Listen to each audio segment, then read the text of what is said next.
Emily Harper thought marrying a millionaire rancher would erase every painful memory of growing up poor. Instead, at 34, she found herself living in the grandest house she had ever seen, while feeling lonelier than she had ever been. Her husband owned thousands of acres, prize-winning horses, and more money than most people could spend in a lifetime. But he barely noticed the woman waiting for him at home. The only person who ever looked her in the eyes was the ranch's broke stable hand, a quiet man everyone treated like he didn't belong. When rumors of their growing friendship spread across the ranch, people laughed. They called her foolish. They said no woman would ever leave a millionaire for a stable hand with empty pockets. But just weeks later, while searching an abandoned horse stable hidden at the edge of the property, Emily discovered something sealed beneath the old wooden floor. Something that would change not only her marriage, but the future of the entire ranch. What she found inside had been waiting for decades, and almost no one knew it existed. We'll come back to that astonishing discovery in just a moment. But first, I'd love to know where you're listening from today, and what time it is where you are. Leave a comment below so I can say hello. And if you're just starting your morning, I hope you have a peaceful, joyful day ahead. If you enjoy heartfelt stories about love, family, sacrifice, and hidden legacies, please take a second to subscribe to the channel and turn on notifications so you won't miss our next story. Now, let's go back to the beginning. Emily Harper had once believed that fear could be solved with money. Growing up in a cramped apartment above a grocery store, she watched her widowed mother work double shifts as a waitress just to keep the lights on. Bills were stacked neatly inside a kitchen drawer because there was nowhere else to hide them. Every unexpected expense, a broken heater, a medical prescription, a worn-out pair of shoes became another quiet crisis. Emily promised herself that if she ever escaped that life, she would never return to it. When she married Victor Lawson 6 years earlier, it felt as though she had finally kept that promise. Victor owned one of the largest cattle ranches in the state. The Lawson Ranch stretched across thousands of acres of rolling pasture, dotted with oak trees, white fences, and grazing cattle. The main house overlooked the valley from a gentle hill, its wide porches and stone fireplaces appearing in agricultural magazines every few years. Visitors admired its polished floors, antique furniture, and priceless artwork. Emily admired none of those things anymore. Every morning began almost exactly the same. Victor rose before sunrise, dressed quietly, glanced through reports already waiting beside his breakfast, and left for meetings before Emily finished her coffee. Some days he returned after dark. Other nights he stayed in nearby cities negotiating cattle contracts or attending industry dinners. He was never unkind. He simply lived as though every hour belonged to the ranch, and every conversation needed to accomplish something. Their marriage had become orderly, respectful, and painfully empty. Emily often wandered through rooms so large they echoed when she walked. Fresh flowers arrived weekly from the greenhouse. Housekeepers kept every surface spotless. Meals appeared whether she requested them or not. She lacked nothing except the feeling that someone noticed she was there. On warm afternoons, she escaped the mansion and followed a gravel path leading toward the horse barns. Unlike the polished silence inside the house, the barns felt alive. Horses shifted in their stalls, swished their tails, and greeted familiar footsteps with quiet nickers. Stable cats slept in patches of sunlight, while swallows darted beneath the high rafters. The smell of fresh hay and leather reminded Emily of simpler places she had known as a child during occasional visits to county fairs. She found comfort there without fully understanding why. One afternoon, she heard the anxious cry of a young horse coming from the training paddock. Curious, she stepped closer and saw a chestnut foal limping nervously in circles, frightened by a loose section of fencing that rattled in the wind. Several ranch workers stood nearby discussing how to catch it without making the situation worse. Before anyone moved, a man quietly entered the paddock. He wore faded jeans, dusty work boots, and a sun-bleached denim shirt with rolled sleeves. Instead of chasing the frightened animal, he stood perfectly still. His voice remained calm and almost too soft to hear. The foal slowed, watching him cautiously. After several patient minutes, it stepped closer on its own. The man gently rested one hand against its neck, checked the injured leg, and led it safely toward the stable without a single hurried movement. Emily watched the entire scene from the fence. One of the ranch hands noticed her. "That's Noah Brooks," he said. "Best horseman we've ever had." Emily nodded quietly. Noah looked up only after settling the foal inside its stall. He offered her a polite smile before returning to work. There was nothing dramatic about the moment, yet it stayed with her long after she walked away. She had spent years watching businessmen impress investors, lawyers negotiate contracts, and ranch managers give orders. She could not remember the last time she had seen someone solve a problem simply through patience. During the following days, Emily found herself returning to the horse barns more often. Sometimes Noah was repairing tack. Other times he brushed horses or cleaned stalls alongside younger workers instead of supervising from a distance. He greeted everyone with the same quiet respect, whether they were seasonal employees or longtime ranch hands. Their conversations remained brief. He answered her questions about the horses, explained feeding schedules, and pointed out a retired mare that enjoyed stealing apples from unattended buckets. Emily laughed more during those short visits than she had in weeks. She realized afterward how unusual that had become. One evening, Victor joined her for dinner after nearly 4 days away. He described market prices, shipping contracts, and expansion plans while studying paperwork between bites. Emily listened patiently before asking, "Have you ever visited the old horse stable beyond the east pasture?" Victor looked up only briefly. "The abandoned one, yes. No reason to. It's been unused for decades." "Do you know why?" He shrugged. "Too expensive to maintain.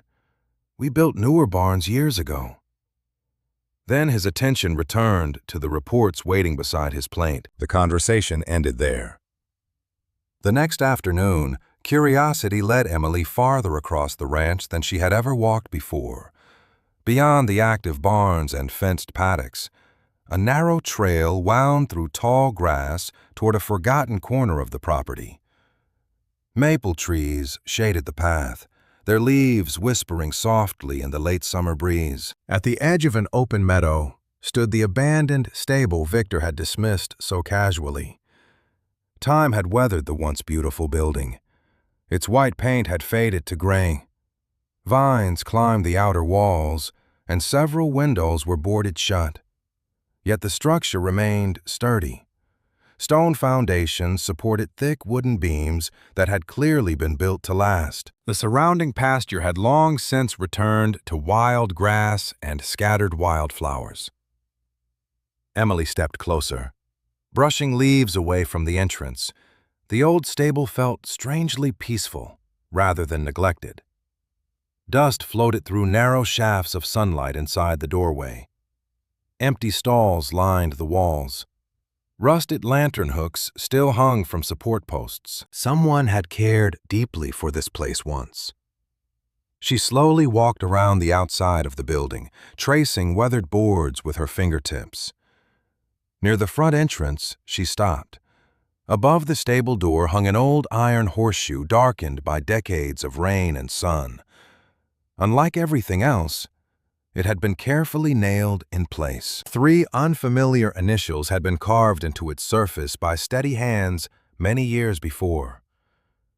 Emily leaned closer, trying to read them as the fading light settled across the abandoned stable, wondering why someone had wanted those letters to remain there long after everything else had been forgotten. Emily returned to the abandoned stable the following afternoon, unable to stop thinking about the weathered horseshoe above its entrance.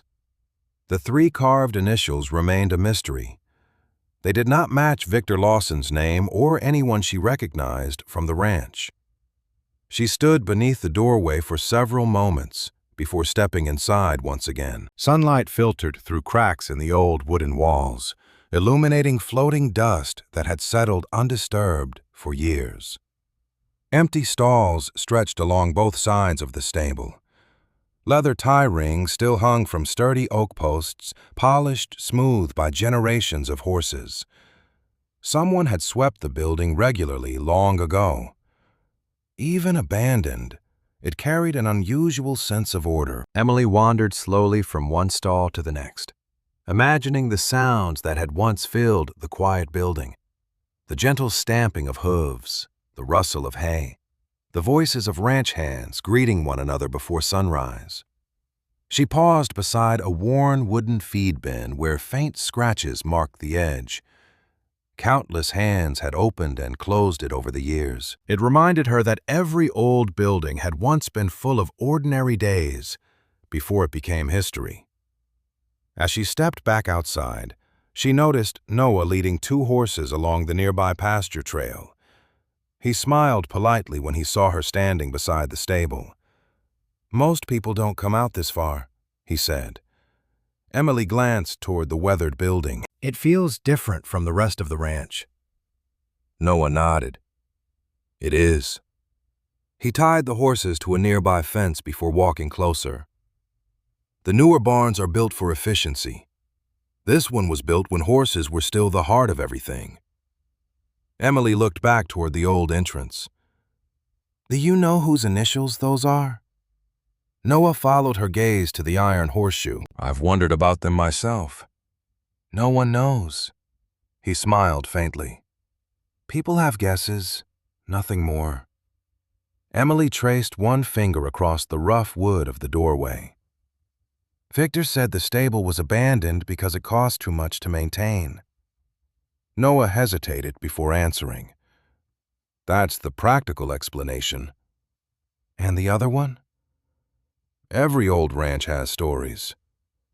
His voice remained calm. "Some survive better than the buildings." Before Emily could ask another question, one of the younger ranch hands called Noah from across the pasture. He excused himself with a friendly nod and returned to work. Emily watched him disappear between the newer barns. Unlike everyone else she met around the ranch, Noah never seemed rushed.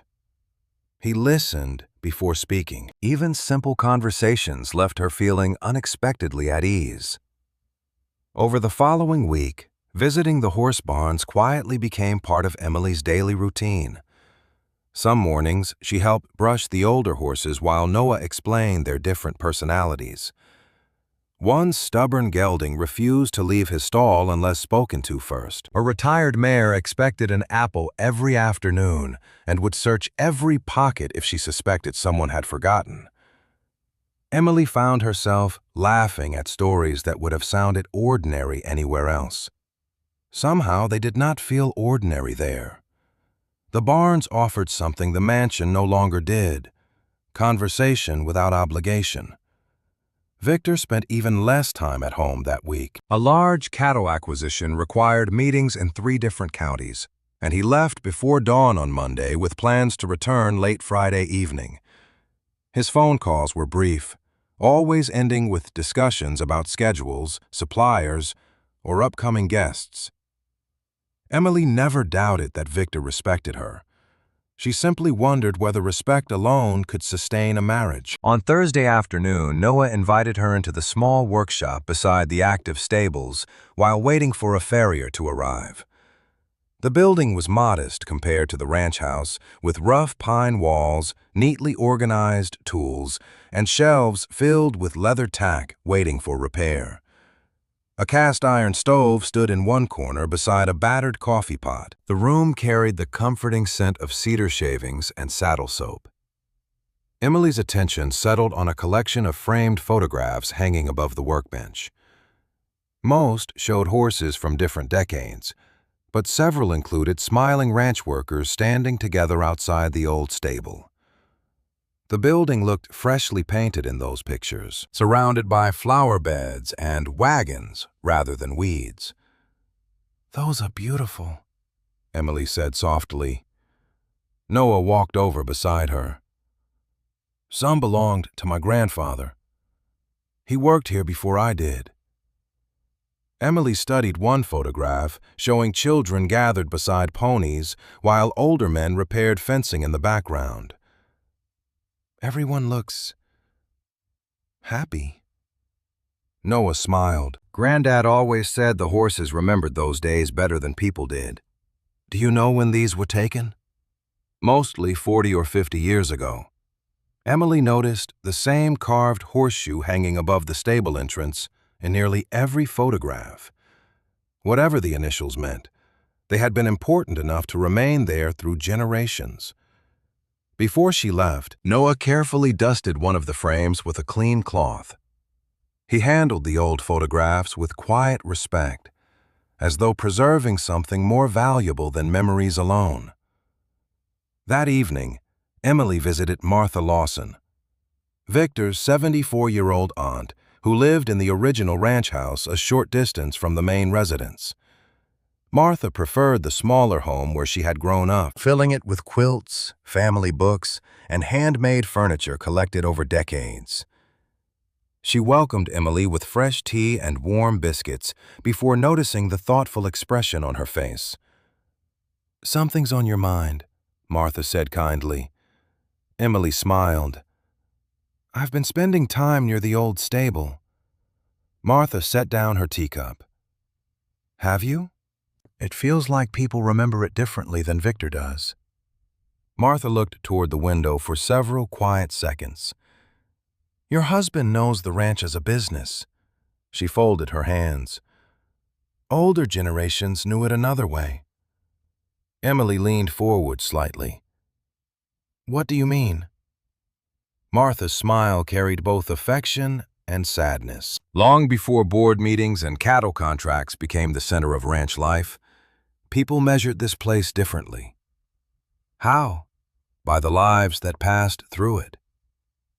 Emily waited, hoping Martha would continue, but the older woman only shook her head gently.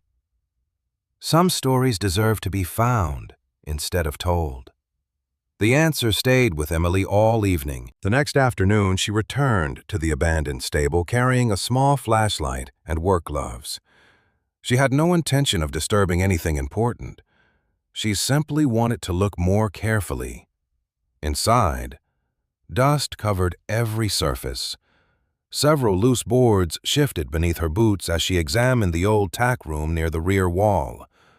Sunlight barely reached that corner of the building. As she knelt to move aside a broken feed bucket, one floorboard dipped lower than the others. Curious, she brushed away years of dirt collected along its edges. The board lifted slightly beneath her fingers. With careful effort, she eased it upward just enough to see inside the narrow space below. Resting beneath the floorboards was a worn leather journal wrapped in faded canvas, protected from dust and light for what looked like many decades. Emily carefully lifted it into the fading afternoon sunlight.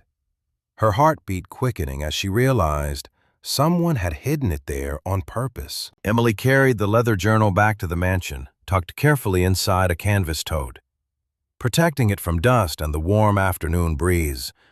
Although she was curious, she resisted opening it immediately. Something about the worn leather cover and faded stitching suggested it deserved more respect than hurried excitement.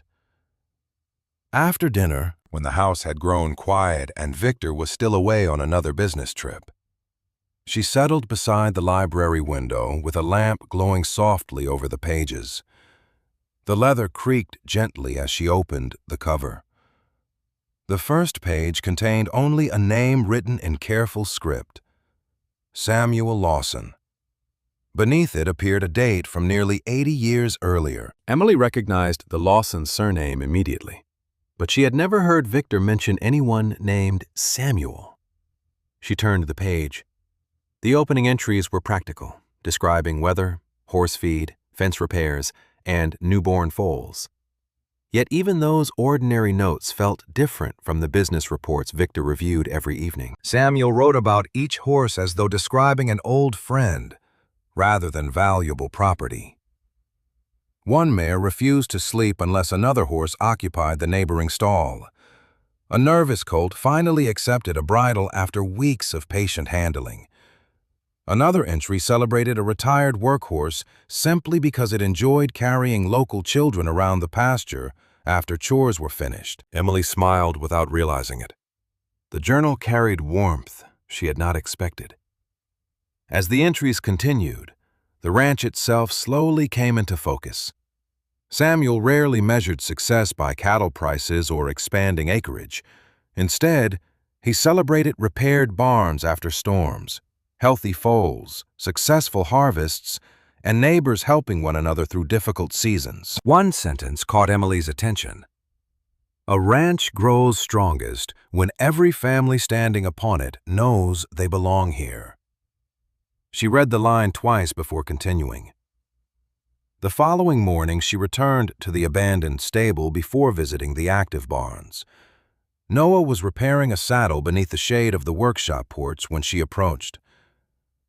"I found something yesterday," she said quietly. Noah looked up with mild curiosity. Emily carefully removed the journal from her bag. His expression changed immediately. "Where did you get that?" "Hidden beneath loose floorboards in the old stable." Noah wiped his hands before accepting the book. He examined the faded leather without opening it. "I've worked here nearly 15 years, he said. "I never knew this existed." Emily pointed toward the name inside the cover. "Do you know who Samuel Lawson was?"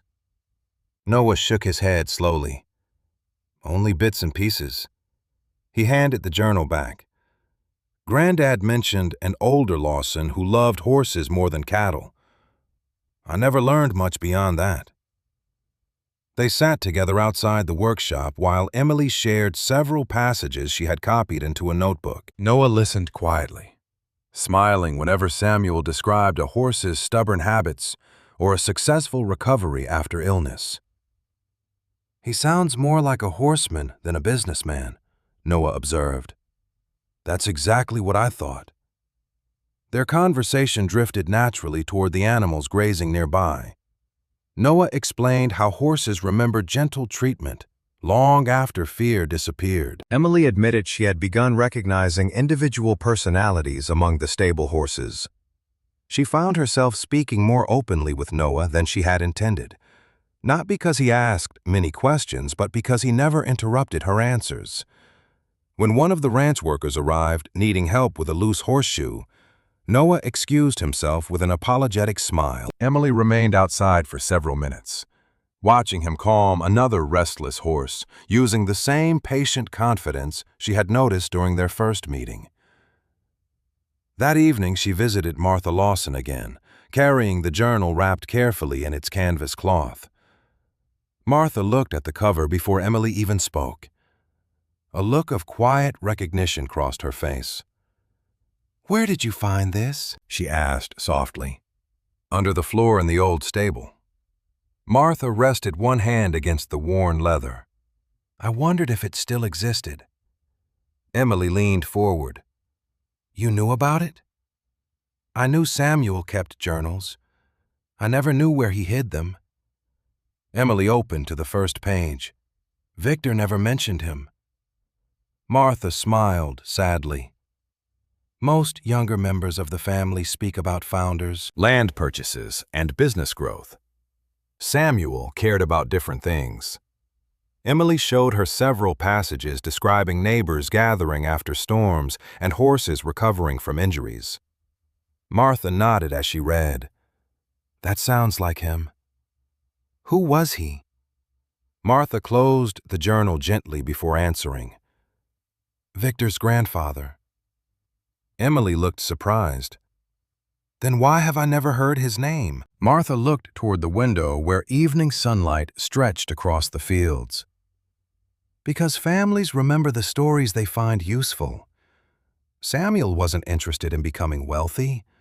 He believed a ranch existed to serve both animals and people. Later generations admired different qualities.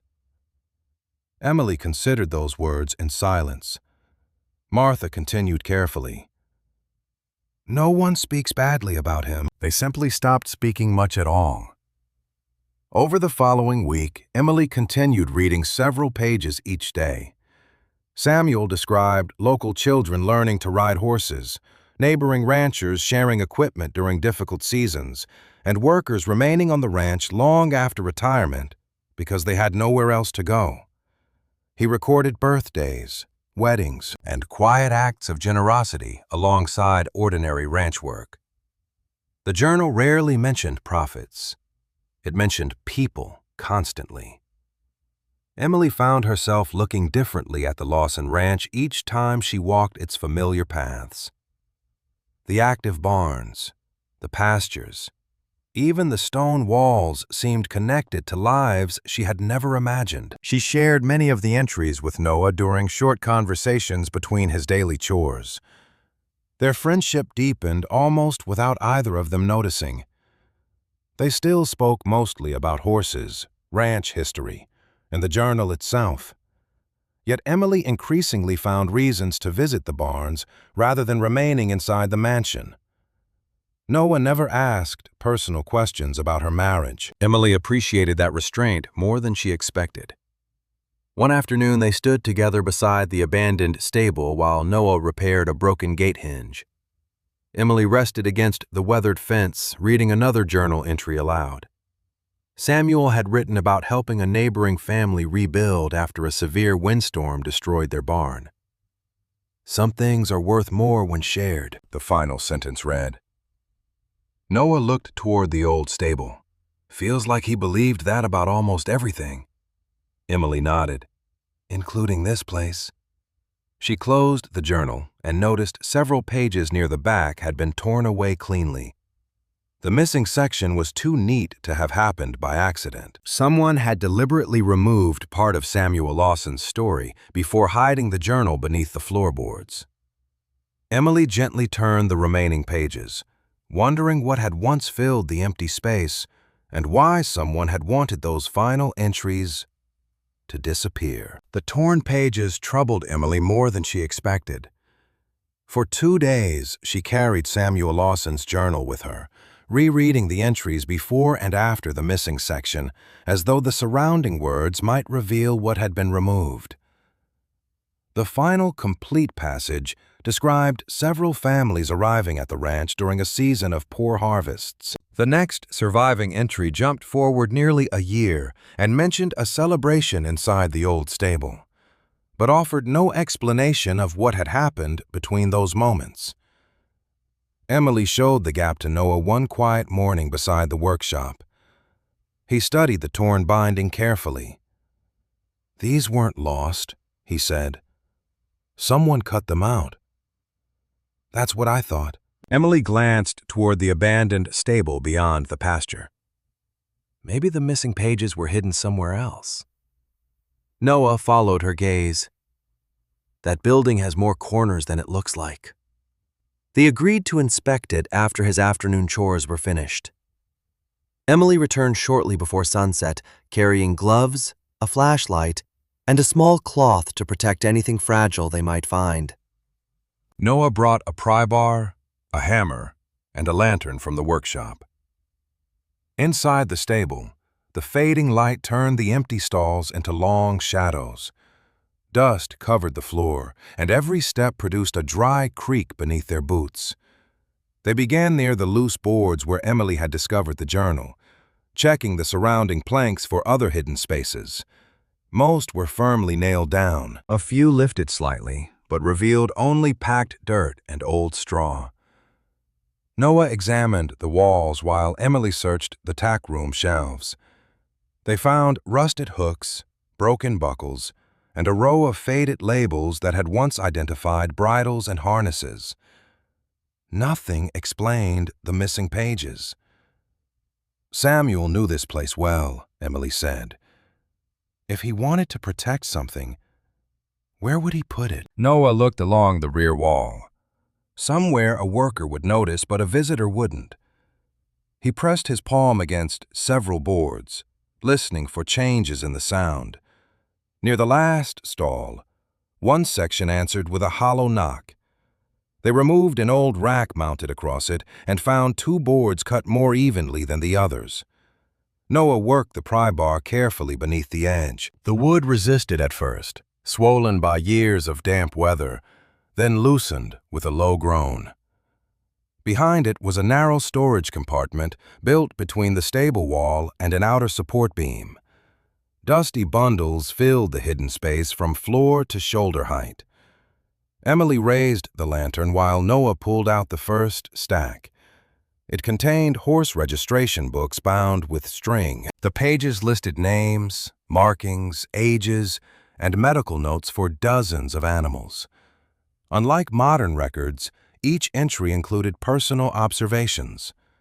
One horse was described as gentle with frightened children.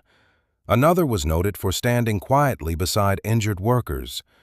Several animals had been accepted without payment from families who could no longer feed them. Emily turned the pages slowly. These weren't expensive breeding horses. Most of them weren't. Noah said, some were probably unwanted. Beneath the registration books, they found envelopes tied with faded blue ribbon. The letters inside had been written by different people over many years. Some thanked Samuel for providing winter work. Others expressed gratitude for food, temporary lodging, or the use of a horse during illness.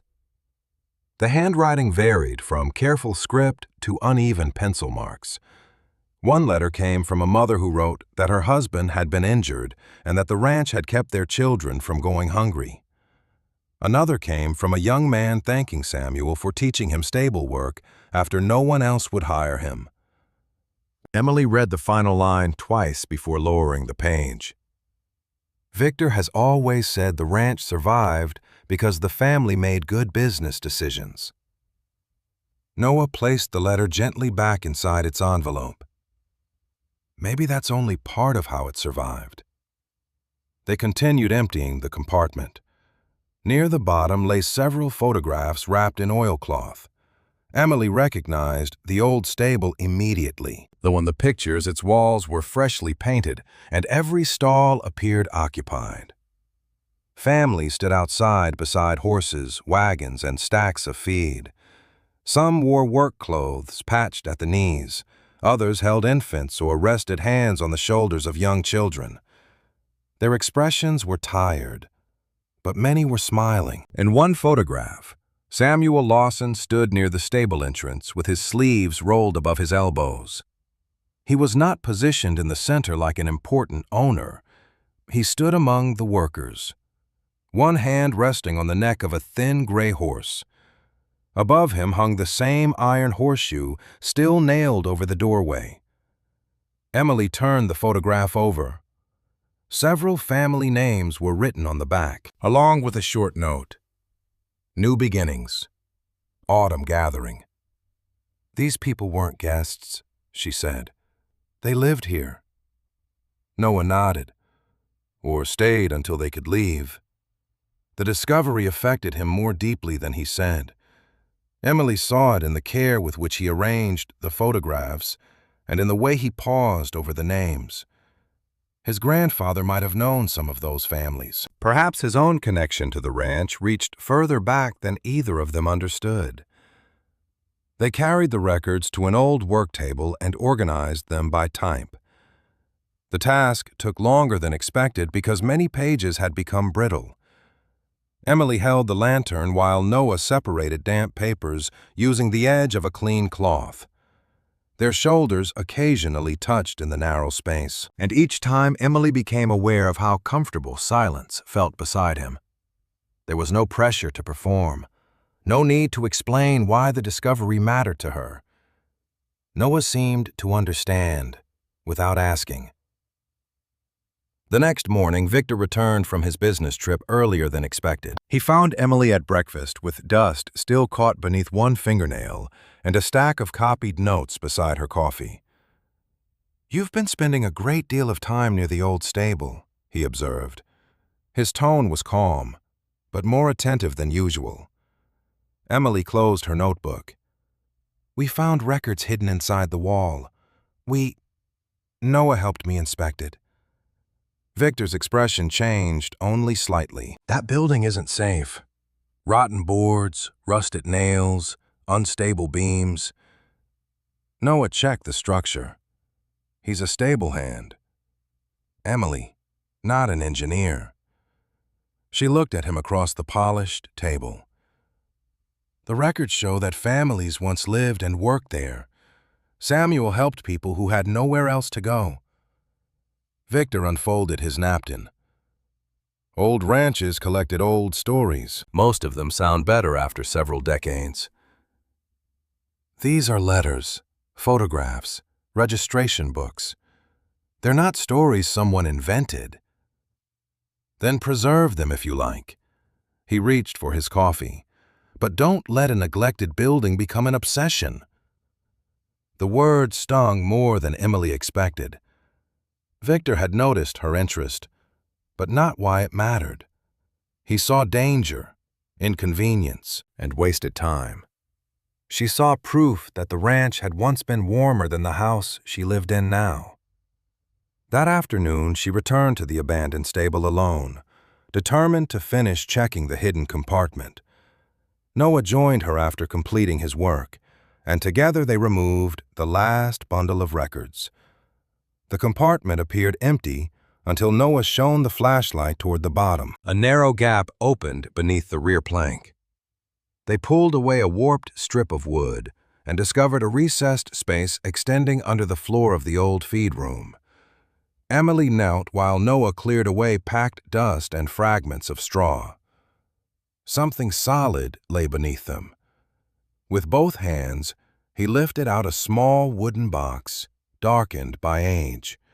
Its corners were reinforced with iron, and a rusted lock secured the lid. Emily brushed the dirt from its surface. Unlike the letters and photographs, the box bore no name, date, or mark explaining who had hidden it. Noah tested the lock once, but it did not move. They looked at each other in the dim stable, both aware that whatever Samuel Lawson had protected most carefully might still be sealed inside.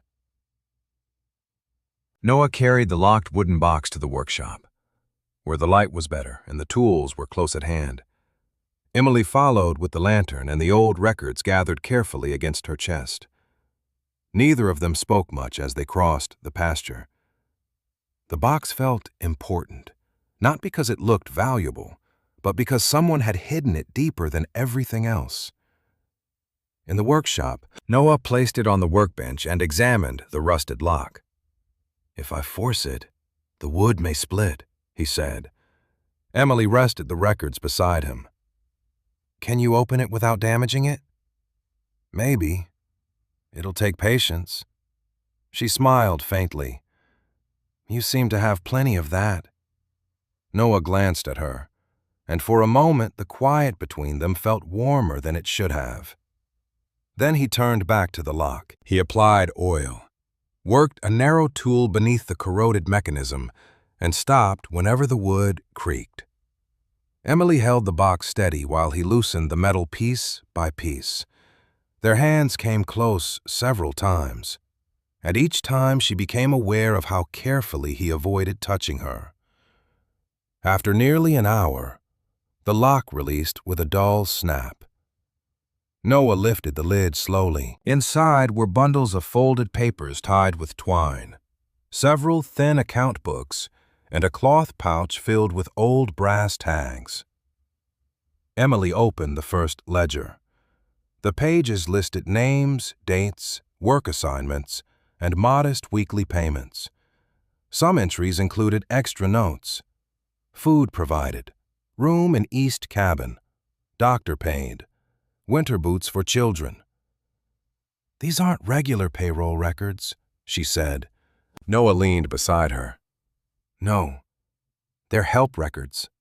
Several workers had been hired after losing farms, jobs, or family support. Others had arrived with injured horses they could no longer feed. Samuel had given them work repairing fences, cleaning stalls, cooking meals, or tending animals.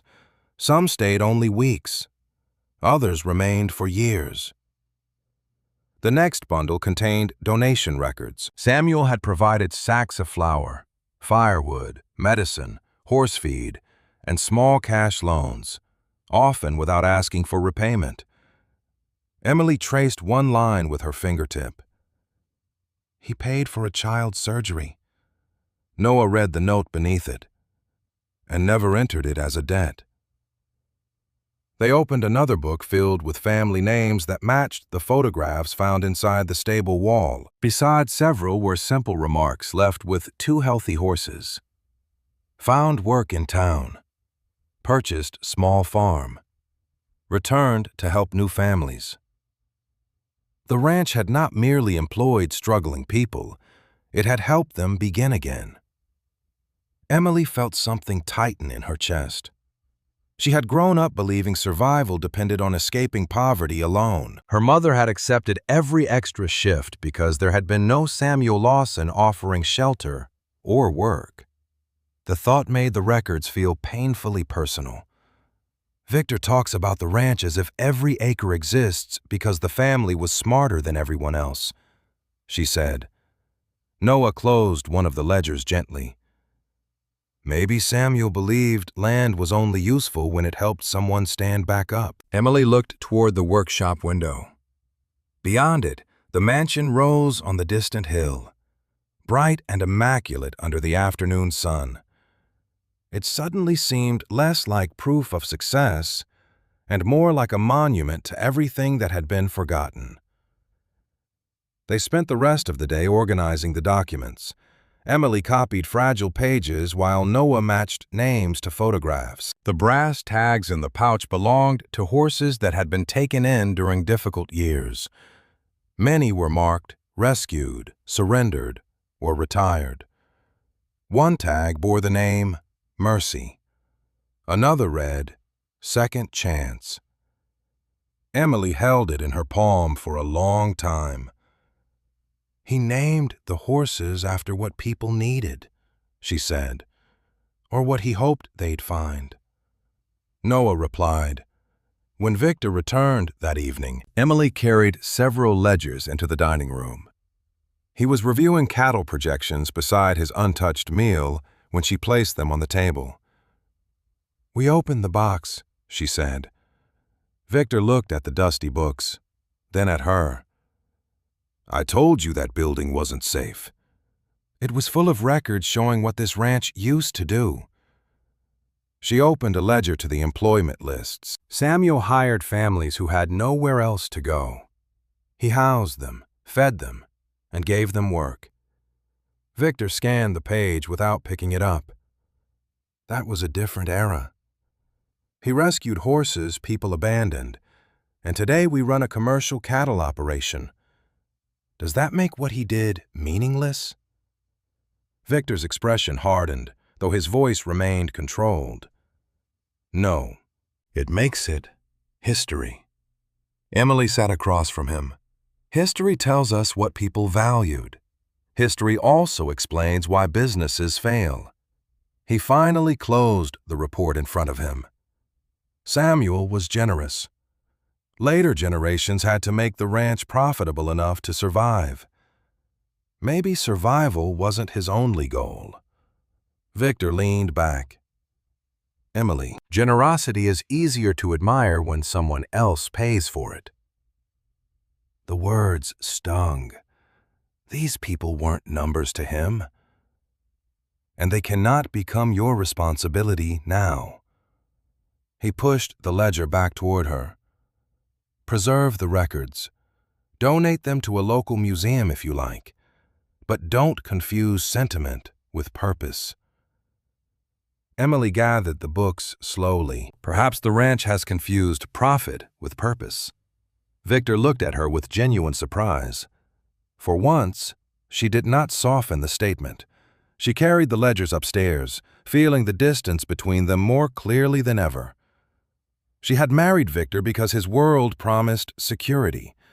Yet the more she learned about Samuel, the more that security resembled a beautifully furnished room with no open doors. The following morning, Emily returned to the workshop. Noah was repairing a bridle, but he stopped when he saw her face. He dismissed it. She said before Noah could ask, "All of it." Noah set down the leather strap. Victor sees the ranch through the life he was taught to protect. And what do you see? He considered the question. A place that once gave people another chance. Emily looked at him, grateful for the honesty. Noah did not tell her what to think. He simply treated her questions as though they mattered. Together they returned to the wooden box and checked every document again.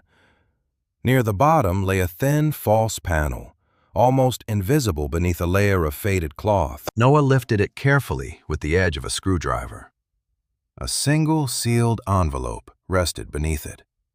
The paper had yellowed, but the wax seal remained unbroken. Emily picked it up with both hands. Across the front, written in Samuel Lawson's steady script, were the words, "To the one who chooses love over ownership." Emily held the sealed envelope for several moments before breaking the wax. The paper inside was thin and brittle, folded twice with precise care. Noah stood beside the workbench but did not lean closer until she nodded. She began reading silently, then stopped after the first few lines. "You should hear this," she said.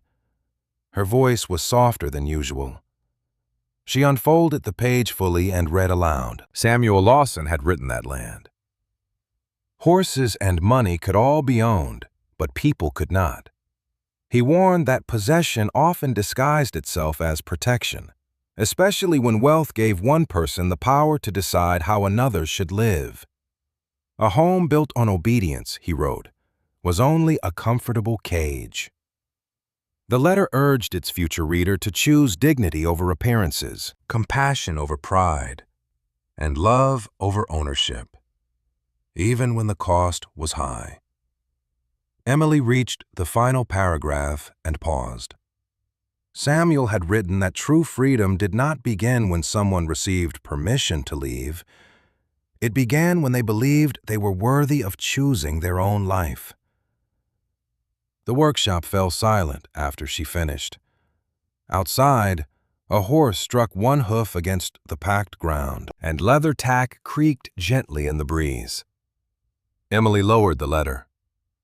It feels like he wrote it for someone he knew would come later. Noah looked at the worn page rather than at her.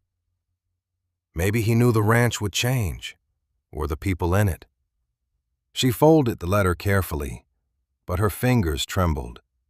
The words had reached too close to thoughts she had avoided for years. Victor had never ordered her to stay inside the mansion or forbidden her from making choices. He had simply arranged a life in which every comfort depended on him. Every room carried his family's name, and every decision that mattered had already been made. Emily had mistaken the absence of cruelty for the presence of love. Noah seemed to understand something had shifted in her. "You don't have to decide what the letter means today," he said. "Maybe not," she replied. "But I think I've known for a long time." She carried the letter back to the house and placed it inside Samuel's journal. For the rest of the afternoon, she walked through the mansion with a strange awareness of everything around her. The imported rugs, silver-framed photographs, and polished furniture looked exactly as they had the day before. Yet she no longer saw comfort. She saw decisions made without her. Even the flowers in the entrance hall had been selected by staff according to Victor's standing instructions. That evening, Victor returned earlier than expected. He found Emily in the library with Samuel's journal open beside the sealed envelope. He removed his jacket, poured himself a drink, and stood near the fireplace. "You're still reading those papers?" I opened the letter. Victor's eyes moved to the broken wax, and Emily looked at him directly. It was about freedom. He gave a tired sigh. Samuel wrote many idealistic things. He wrote that people cannot be owned. No one owns you, Emily. Don't you? The question came out more quietly than she intended. Victor set down his glass. What is that supposed to mean? It means this house is yours. The ranch is yours. The money is yours. My life fits around your schedule, your guests, your plans. You give me everything except a place beside you. Victor's expression tightened. That's unfair. Is it?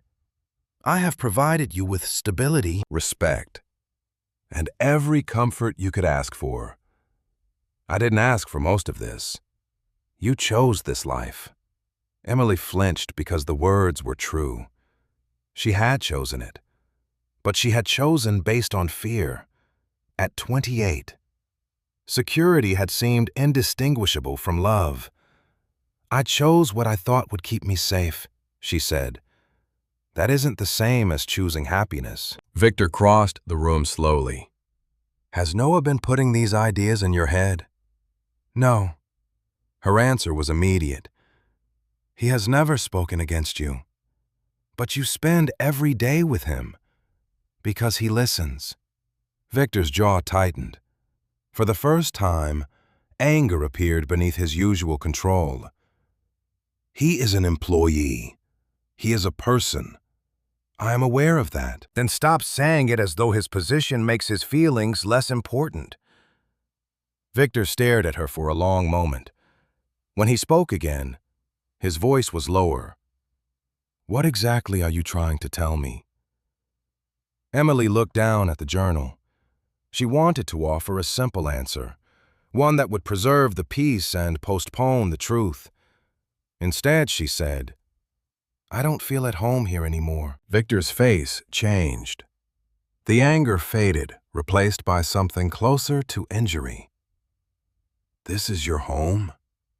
A building can belong to me without feeling like mine. You have had years to make it yours, not while waiting for you to notice I was lonely. Victor turned toward the dark window. I work because this ranch supports hundreds of people. I know. My responsibilities don't disappear because you want longer conversations at dinner. This isn't about dinner. Emily stood, pressing one hand against the edge of the desk. It's about living beside someone and feeling unseen. Victor did not answer. The silence between them was no longer empty. It carried everything they had avoided saying. After several moments, he picked up his jacket. I have an early meeting, Victor. We'll discuss this when you're less emotional. He left the library before she could respond. Emily remained standing until she heard his office door close down the hall. The dismissal felt worse than an argument. He had taken the most honest words she had ever given him and treated them like a temporary condition. The following morning, she went to the barns before sunrise. Noah was already there, checking a mare that had refused breakfast. He glanced at Emily's face and immediately knew something had happened. You told him, he said. Some of it. She leaned against the stall door. He thinks this is only because of you. Noah's hand stilled against the mare's neck. Maybe I should go. Emily looked up. What I can find, work somewhere else. You've worked here 15 years. That doesn't matter if staying makes things worse for you. Leaving would make it worse. Noah stepped back from the stall. Emily, I don't want to become the reason you lose your marriage. She felt the truth rise before she could stop it. You're not the reason it was already empty. Noah looked away. That doesn't mean I should stay close enough to fill it. He spoke without bitterness, only restraint. And that made his words more painful. Emily wanted to ask what he felt, but fear held her back. She returned to the house carrying the certainty that something was slipping away. For the rest of the day, Noah was difficult to find. Other workers said he was checking fences near the north pasture or repairing equipment behind the feed barn. By evening, his workshop was dark. Emily slept badly and woke before dawn with the letter's final words repeating in her mind. Freedom begins when you believe you are worthy of choosing your own life. She dressed quickly and walked toward the stable cottages while the sky was still gray. A dim light shone through Noah's window. The door stood partly open. Emily stepped closer and saw him inside folding work shirts into an old canvas bag. His boots were beside the bed, his few books stacked neatly on the table, and the framed photograph of his grandfather had already been removed from the wall. Noah looked up when the floorboard creaked beneath her. Neither of them spoke. Emily stood in the doorway, staring at the packed bag, realizing he truly intended to leave before sunrise.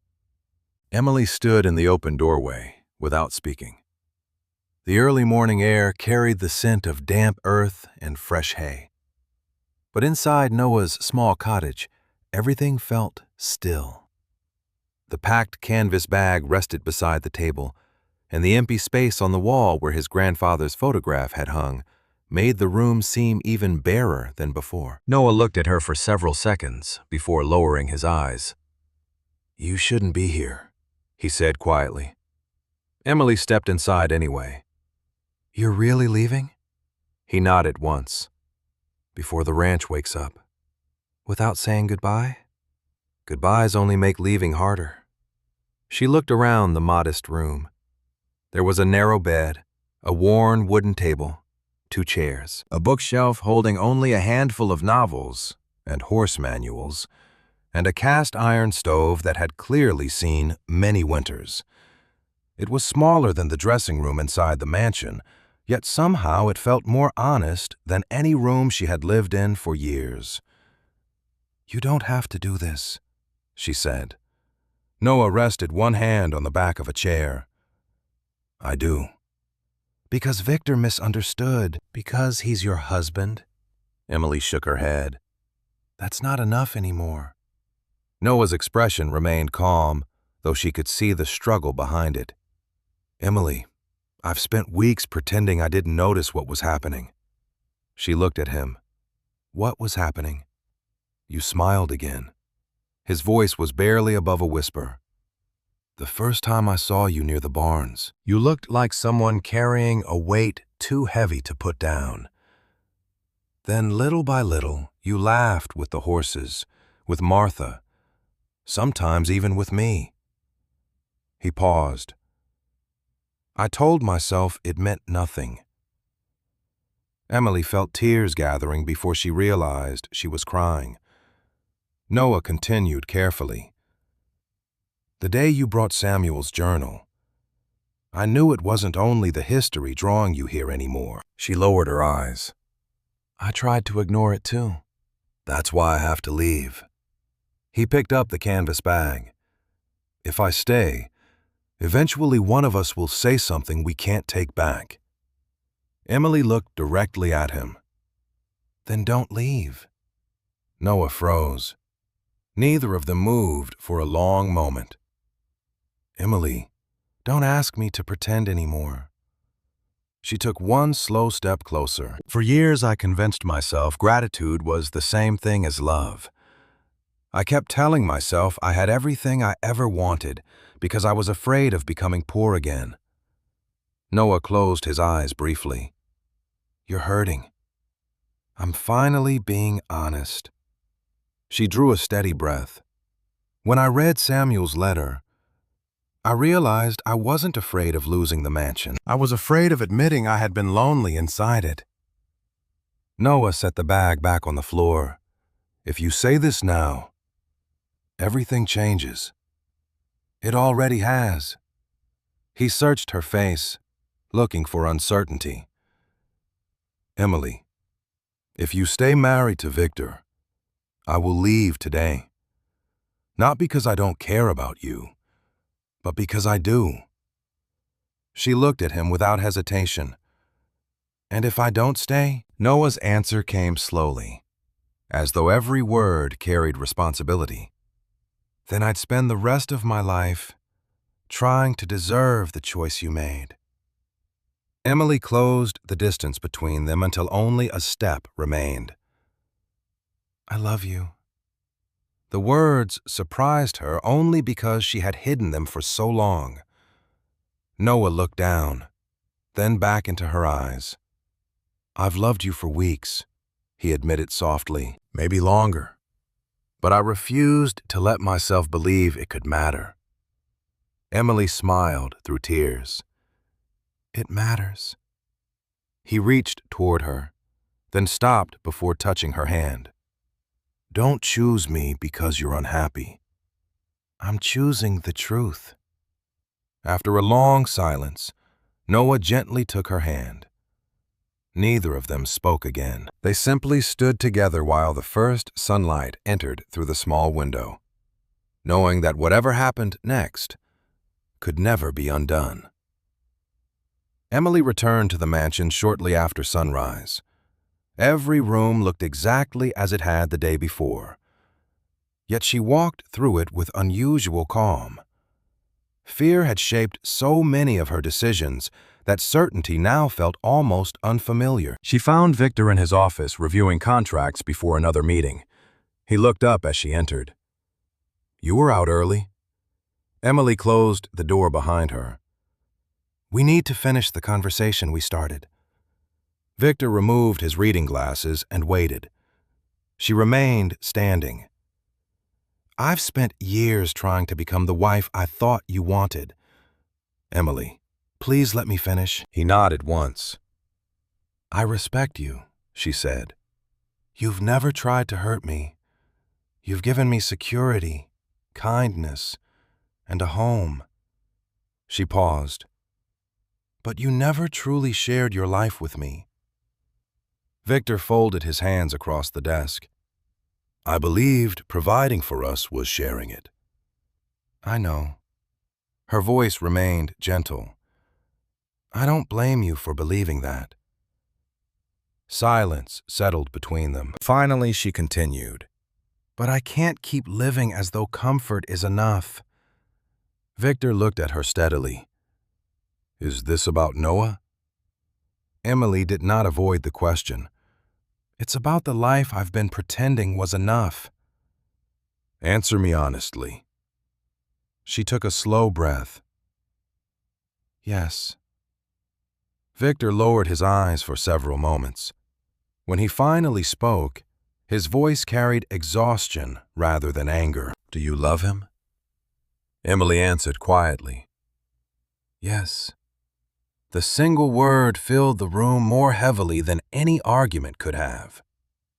Victor rose from his chair and walked to the window overlooking the ranch. The cattle moved across the distant fields exactly as they had every morning for decades. When he finally spoke again, he did not turn around. I always assumed stability would be enough. Emily's eyes filled again. I wanted it to be, and now? Now I can't ask either of us to continue living a life that isn't true.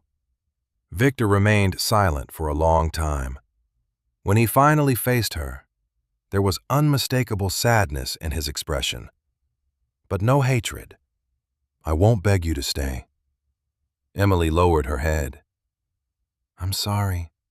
So am I. He gave a faint, weary smile that held more grief than bitterness. Perhaps I've spent too many years building a successful ranch, and not enough years building a marriage. Emily stepped closer. You deserve someone who loves this life the way you do. Victor nodded slowly. And you deserve the freedom you've been searching for. Neither of them tried to rewrite the past.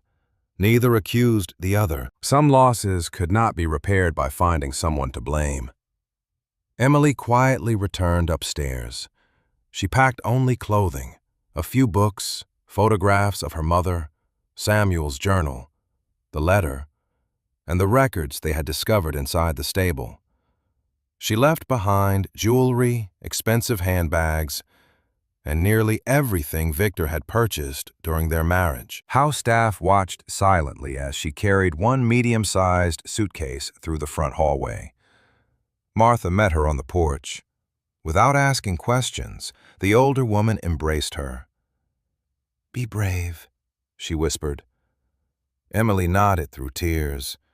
She walked down the long stone path away from the mansion, where she had once believed every dream had come true. She carried only one suitcase, Samuel's journal tucked safely inside, and the uncertain hope that somewhere beyond the gates of the Lawson Ranch, she was finally walking toward a life that belonged to her. Emily followed Noah along the narrow path leading to his cottage just beyond the active horse barns. She carried one suitcase in one hand and Samuel Lawson's journal tucked safely beneath her arm. Neither of them spoke much during the short walk. There were no grand promises to make the moment feel easier. The reality before them was simple. Emily had walked away from a life of extraordinary comfort, and neither of them knew exactly what would come next. Noah unlocked the cottage door and stepped aside. "It's not much," he said quietly. Emily looked around the small room she had visited only once before. Morning light spilled through the windows onto worn wooden floors. The furniture was old but carefully maintained. Fresh bread cooled on the kitchen counter beside a cast-iron kettle. A quilt folded neatly across the bed had been stitched many years earlier. Nothing matched. Nothing was expensive. Everything had a purpose. Emily smiled softly. "It feels like someone actually lives here." Noah returned the smile, relieved to hear laughter in her voice again. He carried her suitcase into the bedroom. "You'll have to share the closet." Emily laughed gently. "That won't be difficult." She unpacked only a few necessities. Most of what she owned now fit comfortably into a single drawer and one small shelf. As she folded her mother's photographs beside Samuel's journal, she realized she felt lighter than she had in years. The fear remained, but it no longer controlled every decision. Life outside the Lawson mansion proved far more practical than she expected. Noah's income as the ranch's stable hand covered little beyond basic expenses. Emily quickly learned to stretch groceries, repair worn clothing instead of replacing it, and plan each purchase carefully. She found satisfaction in simple routines that had disappeared from her life after marriage. They cooked together in the evenings, often sharing homemade soup, bread, and vegetables purchased from neighboring farms. Emily discovered that Noah made surprisingly good biscuits, but terrible coffee. Noah admitted the criticism with a laugh and never argued when she insisted on preparing breakfast herself. The small moments became the happiest part of each day. Yet peace did not arrive without difficulty. News of Emily leaving Victor spread through the community faster than either of them expected. At the grocery store, conversations paused when she entered. Some people greeted her kindly. Others offered polite smiles that barely concealed their curiosity. A few avoided speaking altogether. Emily understood why. From the outside, she appeared to have abandoned wealth, security, and respectability for a stable hand with modest wages. Most people never saw the loneliness that had come before the decision. One afternoon, she helped Noah deliver supplies to a neighboring ranch. As they loaded feed sacks into the truck, an older rancher approached with an uncertain expression. He shook Noah's hand politely before glancing toward Emily. "Life changes in unexpected ways," he said carefully. Emily simply nodded. The man offered a faint smile before driving away. Neither judgment nor approval followed his words. Only recognition that difficult choices rarely appeared simple to outsiders, even during uncomfortable moments. Emily noticed something important. She no longer felt trapped by other people's opinions. For years, she had measured success through appearances because she feared returning to poverty. Now she measured each day by something much quieter. She slept peacefully. She laughed often. She looked forward to tomorrow instead of merely enduring today. Several days later, Martha Lawson arrived unexpectedly at the cottage carrying a weathered wooden case. Noah welcomed her inside while Emily prepared tea. Martha looked around the modest home with gentle approval. "It's smaller than the mansion," she said with a smile, "but somehow warmer." Emily reached across the table and squeezed her hand. "Thank you for coming." Martha opened the wooden case carefully.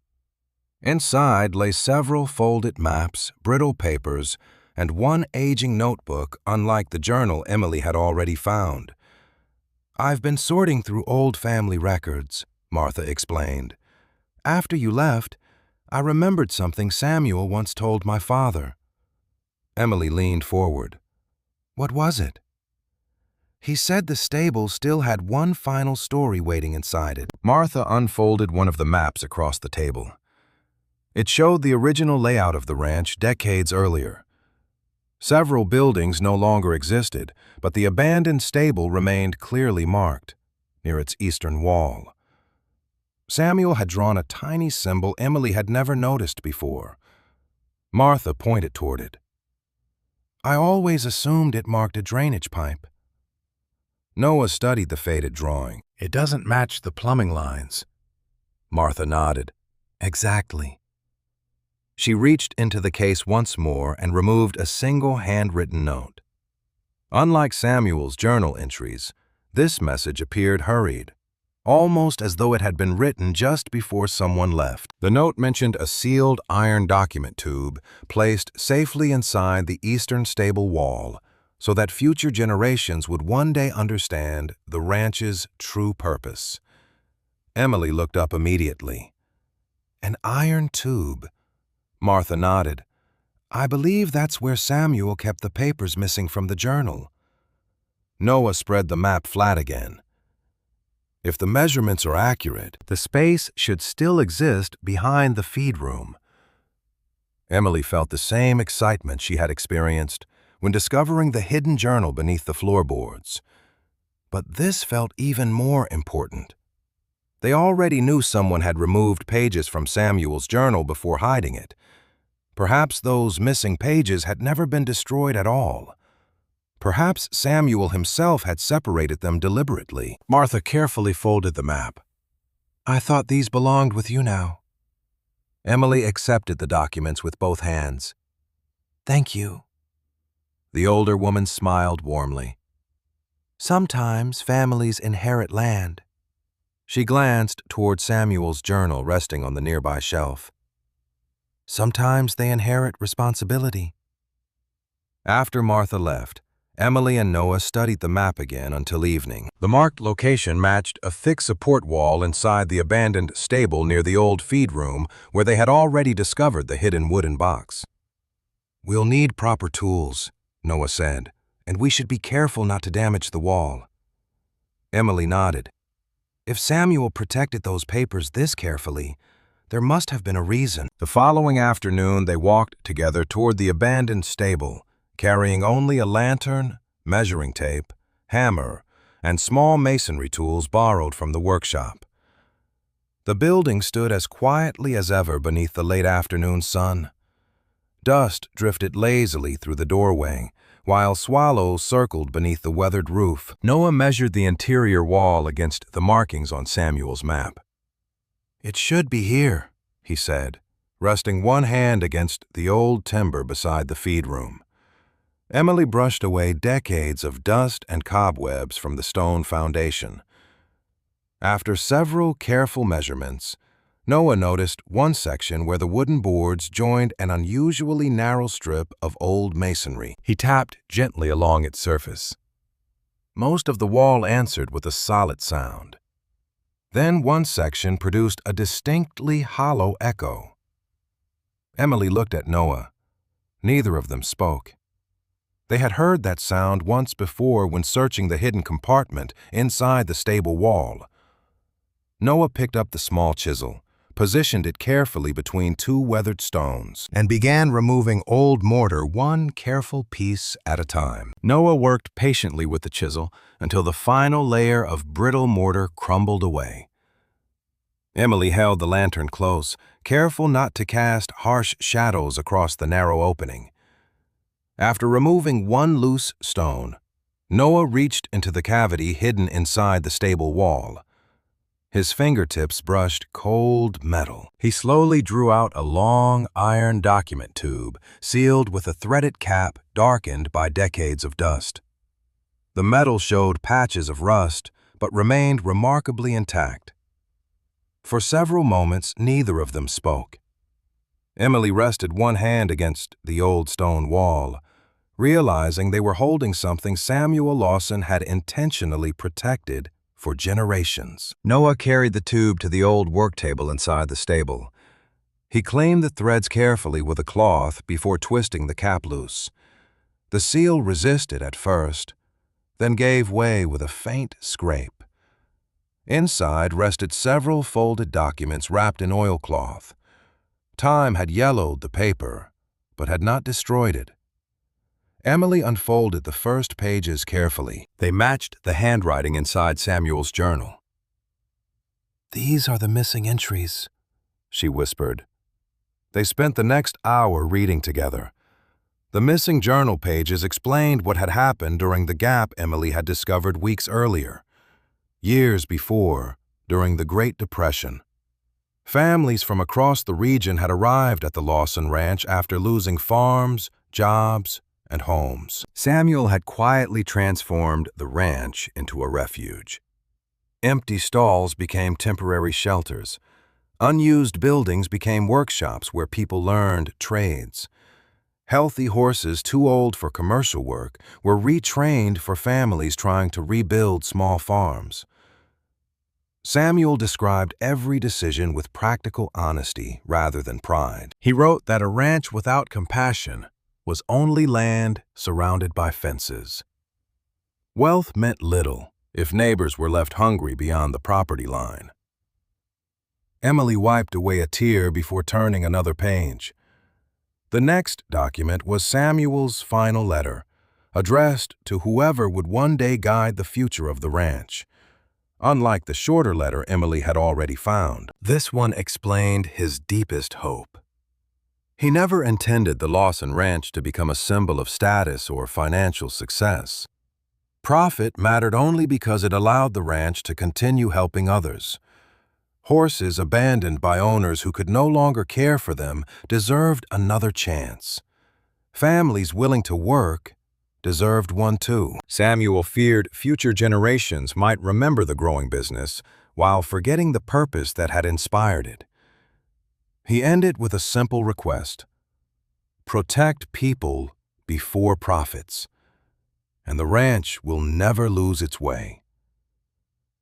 Emily lowered the final page. This is what he wanted everyone to remember. Noah nodded quietly. He trusted someone would eventually find it. They gathered every document carefully and placed them back inside the tube before walking to Martha's house that evening. Martha listened silently as Emily read portions of Samuel's final letter aloud. When she reached the last sentence, the older woman closed her eyes. "I always knew there was more to his story," she said softly. "I just never knew where he had hidden it." Emily handed her the pages. "These belong to the family too." Martha shook her head. "No, they belong to the future." After a long silence, she added, "Victor needs to read them." Emily hesitated. She had not spoken to Victor since leaving the mansion except through brief practical messages about legal matters. Yet Samuel's words had never been written for one person alone. Noah quietly agreed. Whether he accepts them or not, he deserves the chance to know what his grandfather believed. The following afternoon, Martha arranged a meeting inside the library of the main ranch house. Emily entered with Noah beside her, but remained near the doorway while Martha placed Samuel's journal, the recovered pages, and the iron document tube upon the large oak table. Victor arrived moments later. He greeted Martha politely before his attention settled on the old papers. "You found something else," he said. Emily nodded. "The missing journal." Victor took the documents without another word. The room remained completely silent as he read. Minutes passed. Occasionally, he turned back to reread a paragraph before continuing. His expression changed gradually from curiosity to concentration, then to something much heavier. When he reached Samuel's final letter, he stopped for a long time. Finally, he placed the pages carefully on the table. "I never knew," he said quietly. Martha looked at her nephew with gentle sadness. "Very few people did." Victor rested one hand against the journal. "My father always spoke about expanding the ranch, modernizing operations, increasing production." He looked toward the window overlooking the pastures. "He never mentioned any of this," Emily answered softly. "Perhaps he believed he was protecting what Samuel built." Victor nodded slowly. "Perhaps." He looked again at the photographs of families gathered outside the old stable. "Instead, we protected the business and forgot why it existed." No one answered. The silence carried regret without accusation. After several moments, Victor stood and walked to the library window. The active horse barns, the cattle fields, and the abandoned stable were all visible across the ranch.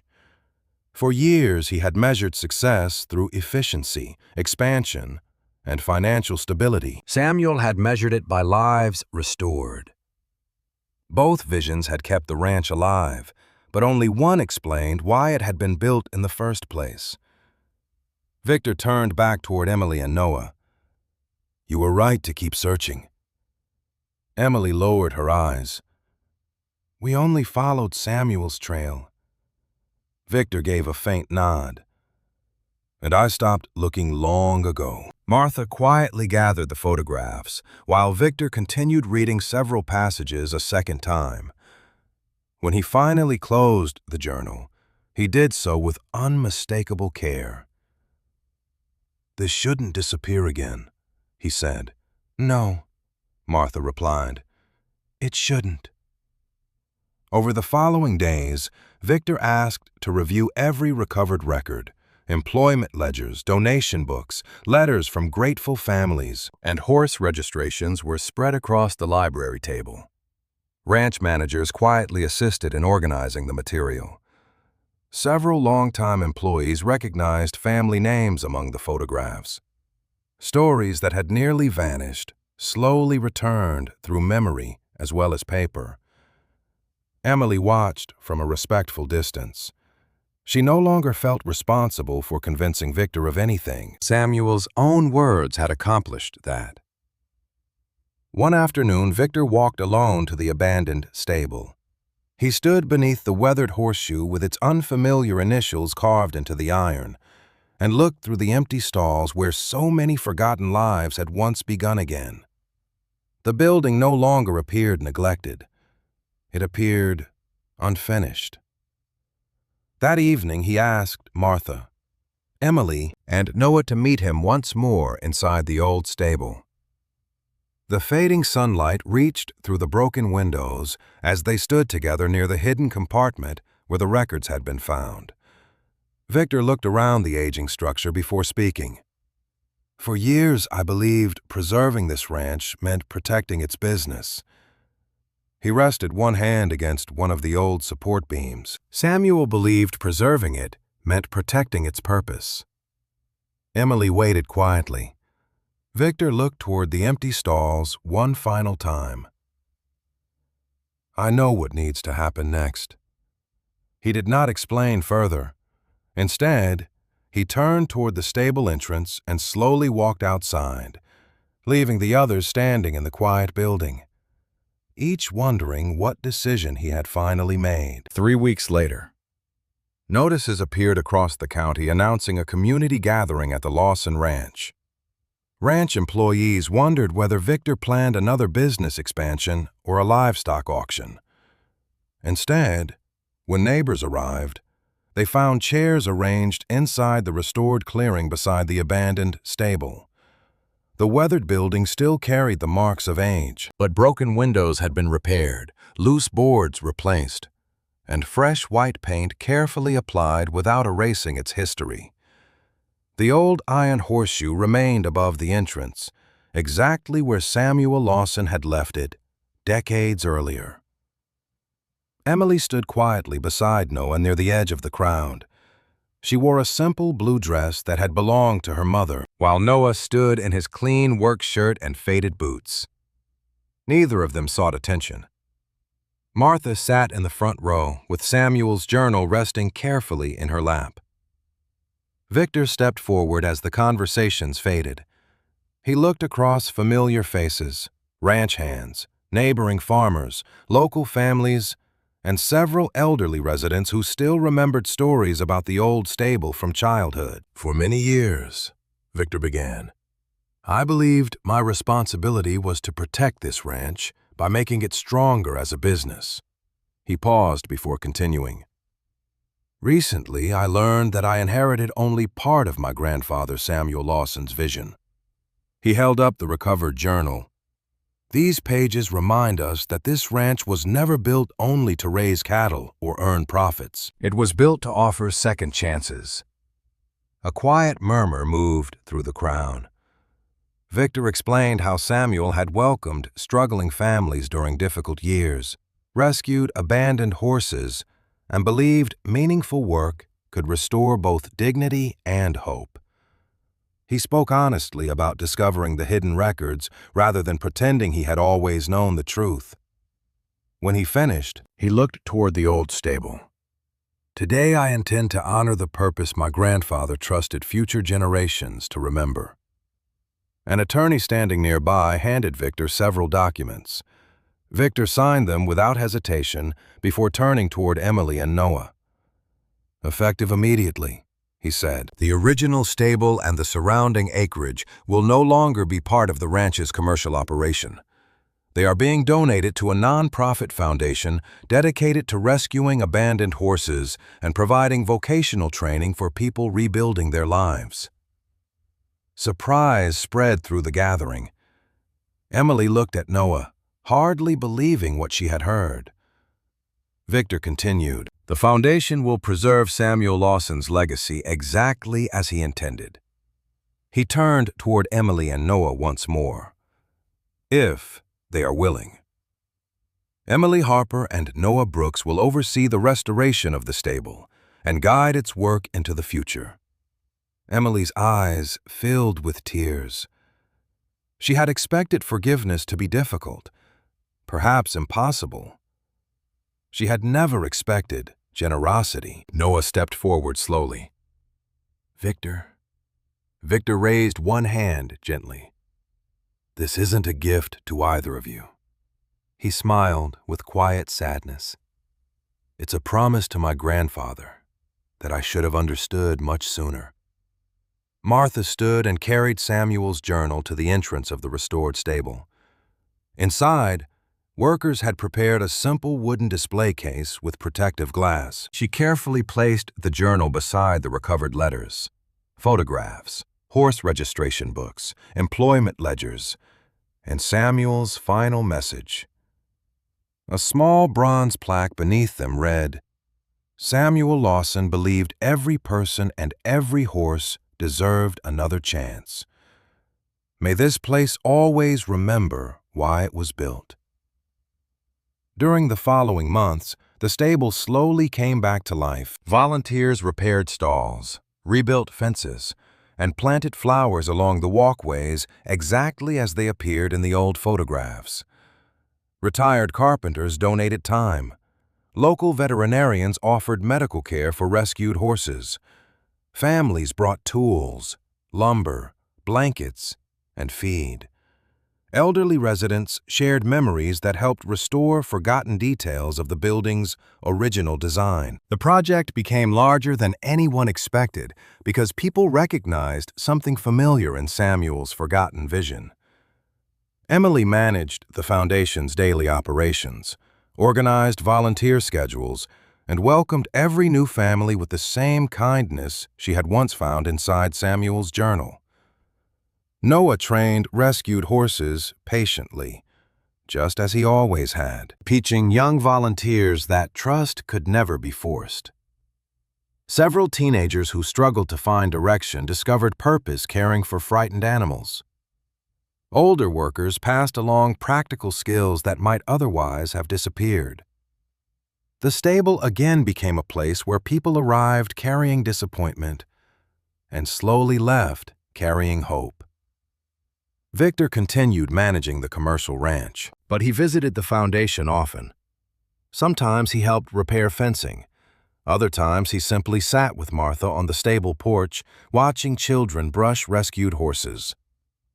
The distance between him and Emily remained respectful rather than bitter. Their marriage had ended, but kindness had survived where resentment easily could have taken its place. One afternoon, Victor paused before Samuel's journal inside the display case. "I spent years trying to become successful," he said quietly to Martha. "I never realized success had already been defined for me." Martha smiled gently. "Sometimes inheritance isn't measured in acres." Seasons passed. The abandoned stable no longer deserved its old name.